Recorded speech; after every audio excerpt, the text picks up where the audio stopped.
Hi guys, j'espère que vous allez super bien et que vous avez passé de très bonnes vacances et que votre rentrée se passe très bien. Je vais aller droit au but aujourd'hui. Comme vous l'aurez lu dans le titre, je vais vous parler du shampoing. Oh my god! Je constate qu'il y a encore beaucoup trop de mythes et de légendes autour de ce sujet. Entre celles qui ont peur de les utiliser et celles qui ne savent pas à quelle fréquence faire leur shampoing, j'ai beaucoup de choses à dire. Je vous préviens déjà, ça va être une grosse vidéo parce que je vais apporter pas mal de détails. So, let's go. Dans un premier temps, on va voir à quoi sert le shampoing. Déjà, pour comprendre l'intérêt du shampoing, il faut en comprendre la fonction. C'est un produit en fait qui sert à nettoyer le cuir chevelu et les cheveux en profondeur en les débarrassant de tous les résidus accumulés au quotidien. Par résidus, j'entends les poussières, les produits de coiffage ou la pollution. Il va nous débarrasser également du sébum, des pellicules, de la sueur, mais surtout des micro-organismes comme les bactéries et les levures. Il va donc venir purifier l'ensemble de la chevelure pour repartir sur une base saine. Il s'agit vraiment de l'étape numéro 1 en matière de routine capillaire, car un cheveu propre sera capable de profiter pleinement des bénéfices de vos soins. N'oubliez jamais qu'une bonne routine commence par un shampoing. Comment choisir son shampoing, me direz-vous? Sachez que les shampoings sont classés selon différentes catégories en fonction de leur composition. Ce sont les agents lavants qui vont permettre de dissocier les différents shampoings qui existent sur le marché. Petite parenthèse biologie pour mieux comprendre. Alors, les agents lavants dont je vous parlais précédemment, ils sont connus sous les noms de tensioactifs et il en existe de 4 sortes. Les cationiques, les anioniques, les amphotères et les non-ioniques. Ce sont ces tensioactifs qui permettront d'attribuer certaines propriétés à votre shampoing, comme le shampoing doux pour bébé qui n'assèche pas. Il faut aussi comprendre qu'il y a différentes catégories de shampoings, donc le shampoing simple,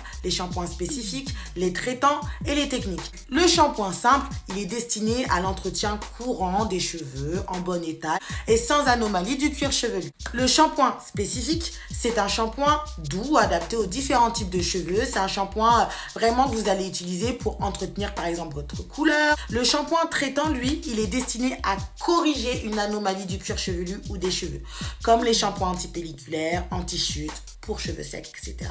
Et enfin, vous avez le shampoing technique qui est un shampoing professionnel destiné à être utilisé avant ou après un service technique, comme votre shampoing post-color qui, lui, est utilisé entre autres pour refermer les cuticules après une coloration. Vous comprendrez donc que chacun doit choisir son shampoing avec attention car il y a énormément de choix sur le marché et seul un coiffeur pourra vous aider à trouver le produit le plus adapté à vos besoins. Comme je vous le disais, il existe des shampoings pour tous les types de cheveux et quelle que soit l'anomalie que vous pouvez rencontrer. Pour celles qui ne veulent pas utiliser de produits cosmétiques, sachez que vous avez de nombreuses alternatives, par exemple les poudres indiennes comme le shikakai ou la poudre de Nîmes qui sont réputées pour assainir et purifier les cheveux. Vous avez également la possibilité d'opter pour des solutions différentes et éthiques comme les shampoings solides en réduisant ainsi l'impact environnemental et ça c'est ultra nice pour la planète. D'autre part, vous pouvez maintenant choisir vos produits de manière presque sur mesure avec des composants qui vous correspondent et des valeurs dans lesquelles vous vous reconnaissez. De plus, faites vraiment bien la différence entre un shampoing et un co-wash.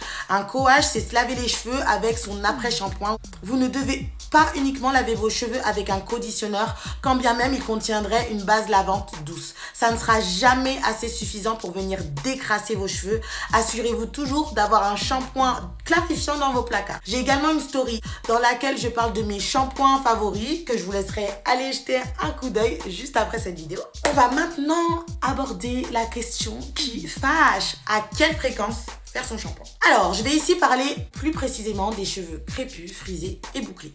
Parce que les autres types de cheveux ont des problématiques différentes en matière de shampoing. En effet, un cheveu caucasien ou asiatique aura tendance à graisser plus vite, conséquence directe de l'écoulement du sébum sur les racines. Et il faudra donc le laver plus souvent pour éviter la gêne occasionnée. Les cheveux bouclés, frisés et crépus, eux, ils ont une tendance à avoir un aspect plutôt sec parce que leur forme, en fait, empêche le sébum produit par nos glandes sébacées de s'écouler sur les longueurs. C'est une des raisons pour laquelle nous devons espacer nos shampoings et insister sur les soins pour compenser. Lorsque je dis espacer, faut savoir nuancer.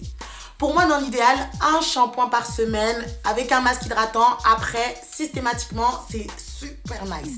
Après, si vous ne transpirez pas trop, que vous ne mettez pas trop de crème, pas trop de produits de coiffage et que vous ne salissez pas trop vite vos cheveux, vous pouvez aisément espacer vos shampoings toutes les 2 à 3 semaines. Je peux même tolérer jusqu'à 1 mois si à chaque shampoing vous faites le méga combo de routine capillaire complète, bain d'huile avant shampoing, shampoing détox, shampoing nourrissant, masque, leave-in.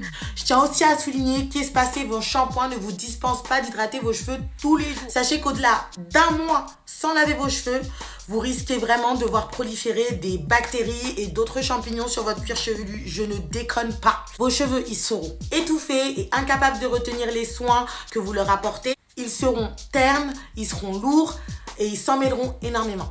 Alors les filles, par contre, inutile de mentir parce que vos cheveux ils disent la vérité. On sait très bien lorsque ça fait plus d'1 mois que vous n'avez pas fait votre shampoing, ça se voit. Je sais que vous pouvez être gêné, mais c'est hyper important d'être cash avec nous pour qu'on puisse faire le maximum pour vous apporter le soin le plus approprié. En général, lorsque certaines vont faire des coiffures protectrices avec rajout, elles ont peur de laver leurs cheveux avec les mèches par peur d'abîmer la coiffure ou par peur de mal rincer leurs cheveux après le shampoing. Le souci, c'est que si vous gardez vos coiffures protectrices plus d'1 mois, vous allez vous retrouver avec énormément de couches de crasse sur le cuir chevelu. J'ai déjà coiffé des personnes qui avaient gardé leurs mèches entre 3 et 6 mois et j'ai même un record d'une cliente qui a gardé son tissage 9 mois. C'est concrètement le temps d'une grossesse. À ce stade-là, vous avez littéralement un nouvel écosystème qui se crée sur votre cuir chevelu et c'est très mauvais pour vous. Alors vraiment, j'espère que cette vidéo aura été très utile pour vous et que vous aurez compris l'importance de faire un shampoing régulièrement, de purifier vos cheveux, de ne pas hésiter à faire un shampoing clarifiant. En tout cas, moi je vous fais des bisous. Je vous dis à plus pour une prochaine vidéo.